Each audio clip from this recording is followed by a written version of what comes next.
pagi, selamat siang, dan selamat malam semuanya. Perkenalkan, kami dari kelompok 5 dengan anggota saya, Elvan Nurdiana Aryasari. Lalu ada teman saya Nila Yudhisa Putri, Saya Sari Puspitasari, saya Adisa Duwahyuni. Saya Radin Sari Muhammad. Baik, di sini kami akan melaksanakan wawancara dan analisis bisnis dengan salah satu owner usaha di daerah Condong Catur, Yogyakarta, yaitu usaha kuliner Sate Ratu. Berikut videonya. Nah, kalian pasti sudah tidak asing lagi dengan kuliner viral yang bernama Sate Ratu yang hanya ada di Yogyakarta, tepatnya di Jalan Sidomukti, Tiosan, Condong Catur, Kecamatan Depok, Kabupaten Sleman, Daerah Istimewa Yogyakarta. Usaha kuliner ini berdiri sejak bulan Maret tahun 2016.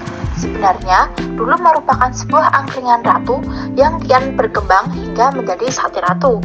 Sate Ratu ini menjadi spot makanan recommended yang wajib kalian coba jika berkunjung di Yogyakarta. Selain warga domestik, Sate Ratu ini juga menjadi minat turis asing. Buktinya, Sate Ratu telah dikunjungi ribuan orang dari 85 negara yang berbeda.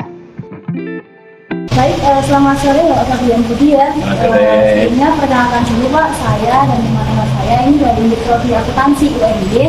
Kami di sini ingin mewawancarai Bapak untuk meneliti bisnis Sate Ratu ini. Sebagai bagian dari penugasan dari salah satu dosen kami. Nah, sebelumnya apakah Bapak mengizinkan bersedia untuk mewawancarai? Ya, bersedia. Selama pertanyaannya bisa dijawab, ya pasti dijawab. Baik, terima kasih ya. Saya bisa memanggilnya Bapak Fabian atau Pak Budi aja. Pak Budi ya. Jadi, terima kasih waktu yang disebutkan. Boleh Pak, saya langsung tanya-tanya aja nggak? Ya. Yang pertama ini, usaha ini itu milik pribadi atau bekerjasama dengan orang lain? Saya berdua sama teman. Oh, teman-teman. Kalau boleh tahu siapa kan gitu Pak? Mulai usahanya, Iya. kita dari Sate Ratu itu dari Maret 2016. Oh, 2016. Jadi mungkin sekitar 6 tahun lebih ya. Terus apa yang mendasari Bapak untuk mendirikan usaha ini? Jadi saya itu dulunya kerja di industri yang serupa lah ya, di hospitality. Itu hampir 30 tahun.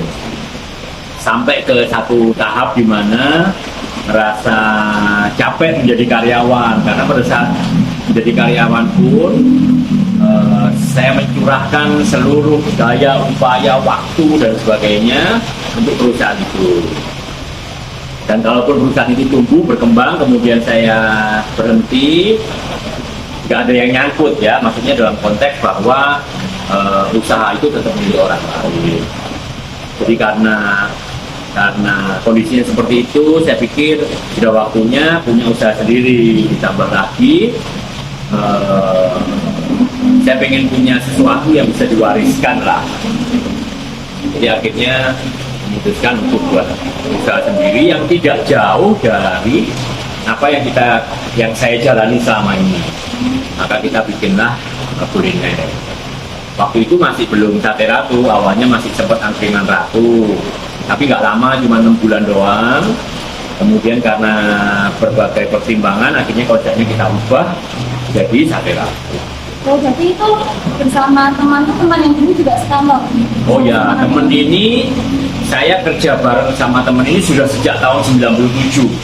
Jadi 97 sampai sekarang itu berarti 25 tahun tanpa jeda. Jadi memang 25 tahun kita selalu kerja bersama-sama. Jadi memang dia sudah benar-benar saling tahu, saling memahami. Sekarang Ya. terus untuk usaha ini sendiri, filosofi dari namanya kok jadi namanya Sate Ratu?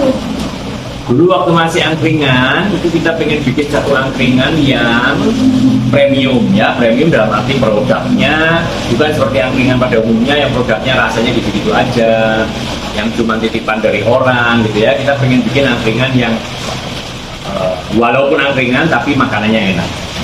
Nah, semua produk kita bikin sendiri. Kemudian kita juga pakai pengalaman kita selama kerja di hospitality itu kita pakai, walaupun tempatnya cuma angkringan gitu ya. Nah, angkringan itu karena premium tadi, kita cari satu nama yang bisa dipersepsikan seperti itu. Kita anggap kata ratu itu dia ada nuansa Jawa, nuansa tradisional karena kan angkringan ya, tapi juga ada nuansa premiumnya karena kata ratu itu kan ya kasta yang tinggi lah ya, maka itu kita anggap cukup pas untuk menghasilkan persepsi dari brand yang kita mau. Maka kita waktu itu jadi angkringan ratu. Kemudian karena switch dari konsep angkringan ke konsep rumah makan, maka yang ngikut dia jadi sate ratu. Alhamdulillahnya sekarang udah gitu ya usahanya ya. Tapi tidak mulai cabang ya Pak? Tidak, karena memang satu konsep sate ratu itu mau jadi tempat makan yang otentik. Tempat makan yang otentik itu kalau sudah buka cabang kan jadi tidak otentik. Terus saya penganut paham yang percaya bahwa sebuah tempat makan itu tidak akan bisa optimal jika dia sudah membuka cabang. Tidak bisa optimal dalam artian ada banyak hal yang susah untuk distandarisasi ya. Ada banyak sekali hal yang susah untuk distandarisasi, terutama untuk produk-produk yang memang bahasa Jawanya itu tanganan gitu ya, yang tergantung sama atau sangat subjektif sifatnya kan. Misalnya bakar sate itu tidak bisa dibikin satu ketentuan baku, tapi benar-benar ada feel yang dipakai, ada intuisi yang dipakai, ada banyak hal-hal semacam itu. Dan saya pikir paling aman supaya kita tetap bisa menjaga kualitas produk, ya memang dia harus satu. Terus saya dulu kami waktu bikin memang ada pemikiran bahwa kita tuh pengen bikin satu tempat makan yang kita tahu semua tamunya, kita kenal, kita interaksi sama mereka. Terutama waktu awal-awal kan memang segmen kita ini orang asing yang memang mengharuskan kita untuk berinteraksi secara intens sama mereka. Nah jadi kalau itu nanti punya cabang atau ada di beberapa titik, tentu interaksi kami dengan mereka akan kurang. Nah, walaupun sekarang sate ratu ini agak terlalu besar sehingga kami kehilangan poin-poin interaksi tadi. Tapi kalau dulu kita waktu tempatnya masih kecil sekali, ya kita tahu tamu satu persatu gitu ya, apalagi waktu masih awal sekali masih sepi itu satu tamu bule gitu bisa ngobrol sama kita 2 jam 3 jam, nanti pindah sebelah 2 jam 3 jam ya gitu. Bule luar negeri juga gitu ya? Iya, masa bule dalam negeri. Maksudnya berarti emang udah biasa gitu didatengin dari. Oh ya, kita ini sebenarnya kan awalnya target market kita orang asing, makanya kalau kamu lihat di uniform kita sudah dikunjungi tamu dari 85 negara, ribuan orang dari 85 negara, dan memang itu target market kita awal. Makanya mungkin kamu kalau 3 tahun yang lalu orang Jogja nggak tahu sate ratu itu wajar, karena yang tahu orang-orang asing itu. Kemudian dalam perkembangannya, setelah orang asing banyak masuk, orang-orang domestik Jakarta, Bandung yang mulai tahu. Kemudian baru, paling 3 tahun terakhir ini yang Jogja mulai tahu ya. Tapi itu memang part of strategi kita. Terus apa sih yang membedakan antara sate ratu ini sama sate umum yang lainnya gitu? Bisa sampai wow gitu. Oke. Kalau kemasan penampilan jelas beda. Sate kita tuh nggak pakai bumbu kecap, nggak pakai bumbu kacang. Cuttingnya, potongannya beda. Kalau sate pada umumnya sate ayam itu tipis-tipis begitu ya. Terus pakai bagian dada. Kalau kita cuttingnya tebel-tebel. Kemudian kita tidak pakai seluruh bagian sate dari dada. Kemudian penyajiannya juga kita nggak pakai bumbu kecap, bumbu kacang. Kemudian cara bakarnya juga beda. Jadi kalau kita bakarnya tidak nempel di besi, jadi mungkin secara kebersihan, secara hygiene-nya lebih bersih ya, karena kalau nempel di besi itu sudah sampai ngerak-ngerak ke besinya itu ya. Ini enggak, karena dia gantung. Kemudian jarak api ke daging juga jauh, sehingga dia bebas dari percikan arang itu, jadi relatif lebih bersih, lebih sehat. Strategi marketing kita juga berbeda. Terus mungkin kalau masuk tadi, jika pertama kali kesini mungkin kan nggak ngerasain ini rumah makan sate gitu kan, maksudnya rada ya agak beda lah, musiknya, ambience-nya, servisnya, staffnya, gaya pelayanannya semua memang beda. Jadi ya ini menggabungkan berbagai idealisme lah dalam satu rumah makan. Tapi kalau cara pemasakan tuh masih tradisional apa udah tetap pakai yang zaman sekarang, maksudnya kompornya atau kemudian untuk alat pembakarnya? Cara pemasakan atau cara memasak? Memasak. Oh, cara memasak. Kalau cara memasak, tentu kita karena sate pasti pakai panggangan ya. Tapi panggangan kita memang beda karena kita tidak nempel ke besi tadi. Tapi tetap panggangan manual dengan arang, dengan dikipas tetap. Kalau itu, oh iya. ya. Karena itu memang kayaknya sulit tergantikan karena dibakar manual itu justru dagingnya lebih smoky, lebih ada rasa-rasa asapnya. Kemudian panasnya arang itu juga agak susah tergantikan ya karena memang agak beda. Itu mungkin saat ini saya rasa belum ada satu teknologi yang bisa menghasilkan kualitas yang sama seperti kalau pakai arang dan kipas. Oh. Berarti kalau set satenya sendiri itu memang dari bapak dan teman yang ya, betul. Eksperimen. Ya. Terus nanti kemudian diturunkan gitu. Ya. Diharuskan. Ya. Lalu ini maksudnya kalau usaha yang sudah besar seperti ini kan mesti ada pesaing ya. Saya merasa ada pesaing dan gimana kira-kira cara untuk mengatasi atau menghadapi pesaing-pesaing? Menghadapi pesaing sih sebenarnya ya pasti ada ya, apalagi kamu bisnis, kemudian bisnismu tumbuh menjadi besar, tentu banyak orang juga ingin meniru. Tapi saya selalu yakin satu, rezeki orang sendiri-sendiri ya. Kedua, kamu punya produk yang sama dengan produk saya nih, sama persis nih. Dijalankan oleh kamu, dijalankan oleh si B, dijalankan oleh si C, sama saya yang jalankan. Hasilnya pasti beda-beda kan? Karena kita punya pengalaman yang berbeda, cara berpikir yang berbeda, nilai-nilai tertentu yang berbeda, fighting spirit yang berbeda, jadi nggak semudah itu. Dan sebenarnya kalau industri kuliner itu berkembang, sebenarnya ya kita semua diuntungkan lah. Jadi nggak ada masalah. Saat ini memang banyak tempat-tempat yang meniru plek, mencoba meniru plek Sate Ratu. Tapi ya ini tadi silahkan aja. Nanti kan orang yang akan menilai sendiri, saya lebih cocok sama taste-nya Sate Ratu, saya lebih cocok sama taste-nya yang baru itu. Karena kan makanan nih, soal lidah tiap orang beda-beda selera. Jadi kalau menurut Bapak kira-kira masih ada yang perlu ditingkatkan nggak dari usaha ini? Kira-kira apa? Masih perlu ditingkatkan atau mungkin masih diperbaiki? Ya pasti untuk improvement tetap harus ada ya.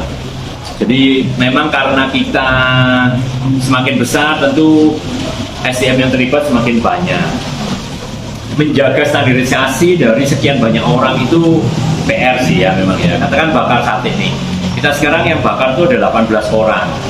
18 orang bakar pagi sama bakar malam tuh beda karena malam dia sudah capek, tenaga kipasnya berkurang. Karena kalau tenaga kipasnya berkurang, api yang dihasilkan tidak optimal sehingga dagingnya tidak bisa sejuicy kalau optimal. Dia lagi bad mood, pengaruh. Jadi ada banyak hal yang memang sangat subjektif. Itu yang kita memang harus terus perbaiki. Kalau hal-hal lain, ya tentu kami terus berusaha untuk menjaga supaya rasa tadi tetap bisa standar, kemudian pelayanan dan sebagainya. Walaupun sejauh ini orang bilang pelayanan di Sate Ratu sudah lumayan lah. Tapi itu yang memang kita mau jaga terus ya, karena kan orang juga tidak pernah puas. Artinya standar yang sama hari ini dia puas, besok setelah dia compare sama yang lain bisa jadi dia bilang bahwa oh ternyata masih ada yang lebih bagus. Jadi akan terus gitu, maka kita harus improve. Tadi Bapak bilang tentang SDM ya, kalau untuk karyawan di sini cara rekrutmennya gimana? Atau Bapak mengambil dari yang orang yang dikenal atau memang buka rekrutmen umum? Umum. Ya, saya malah hampir tidak ada yang dari yang kenal. Jadi memang benar dari luar. Selama ini apakah pernah mengalami kemudian kemungkinan itu? Sebetulnya tidak. Sebetulnya tidak. Jadi kami Sate Ratu itu selama 6 tahun ini kebetulan grafiknya terus bertumbuh ya. Kita kan dulu waktu awal kan di Jalan Magelang. Awal dari 4 meja. Saya mulai dari nol. Kami mulai dari 4 meja yang saya yang bakar sate, saya yang motongin daging, saya yang melayani pelanggan dan seterusnya. dari 4 meja tumbuh, kita pindah ke belakang dari food court itu size-nya lebih besar, terus begitu sampai Januari tahun 2021 kita pindah ke sini. Terus dalam prosesnya kita bikin lantai 2 ini ya terus tumbuh terus lah. Jadi ya bisa dibilang ya syukurnya saya belum dan semoga tidak lah ya mengalami penurunan. Setiap hari menganak dia mengawasi. Iya, saya kan pekerja keras. Oh. Ya, jadi memang kan konsepnya itu tadi. Kita pengen tuh bikin satu tempat usaha yang kita ada terus, kita tahu sama tamu, kita bisa solve problem. Kalau ada problem, kita bisa tahu semua yang terjadi di outlet, kita ngerti banget tentang ABCD-nya.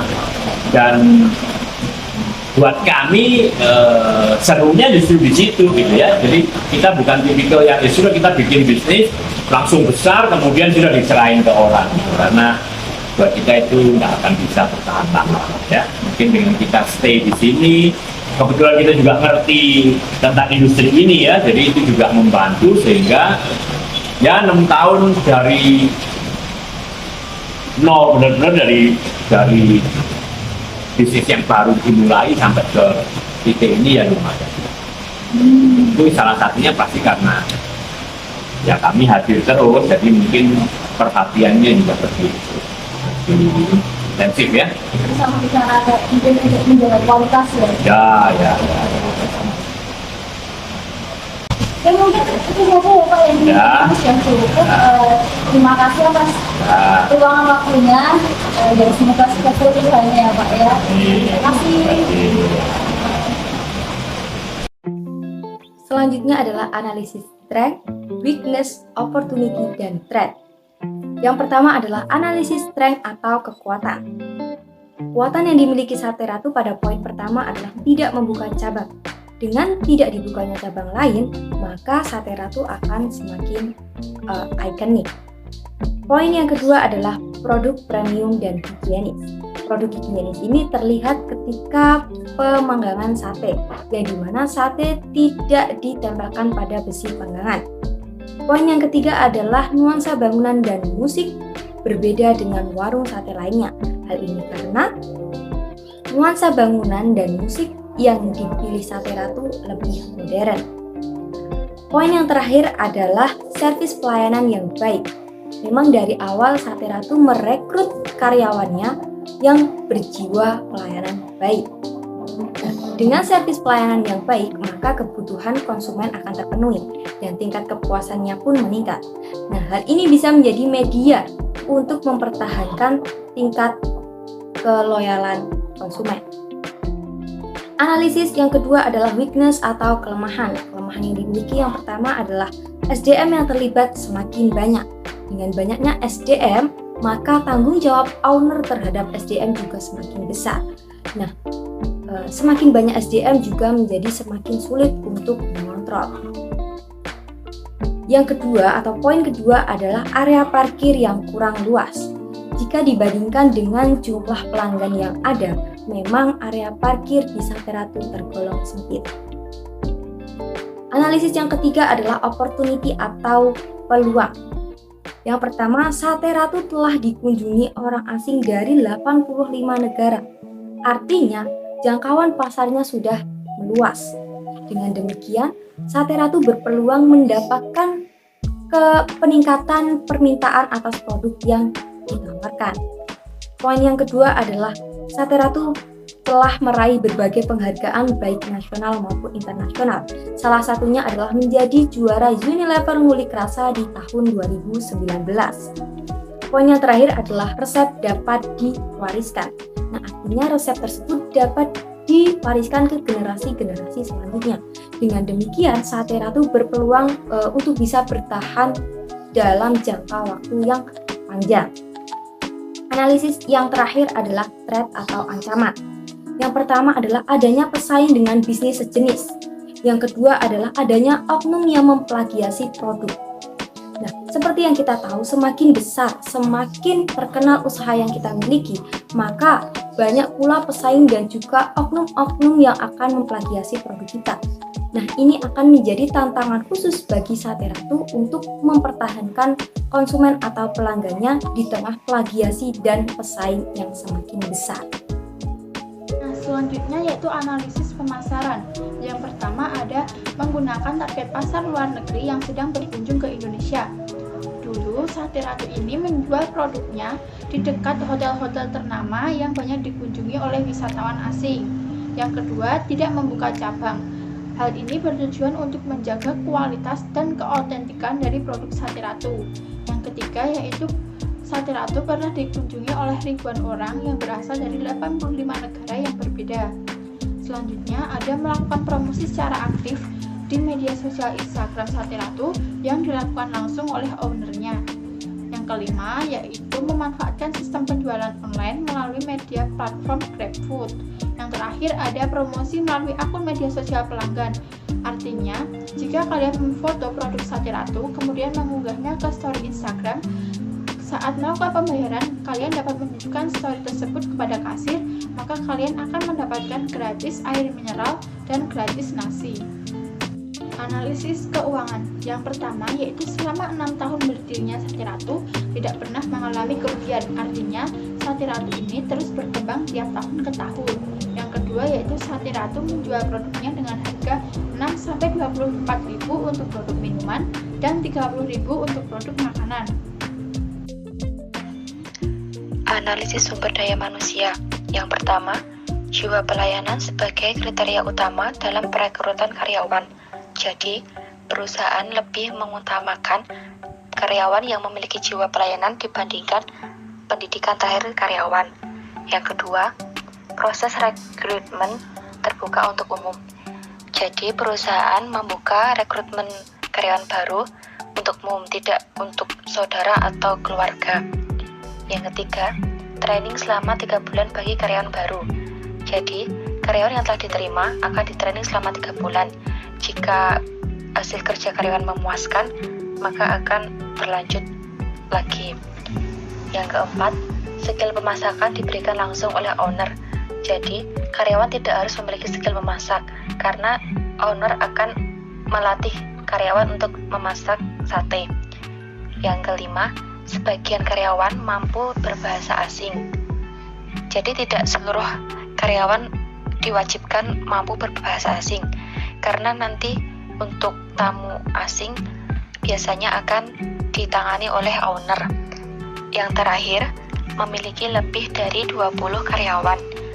Perusahaan merekrut banyak karyawan agar pelayanan yang diberikan oleh restoran lebih optimal dan maksimal, sehingga pelanggan tidak menunggu terlalu lama. Yang terakhir, ada analisis proses produksi. Yang pertama, resep hasil dari eksperimen owner.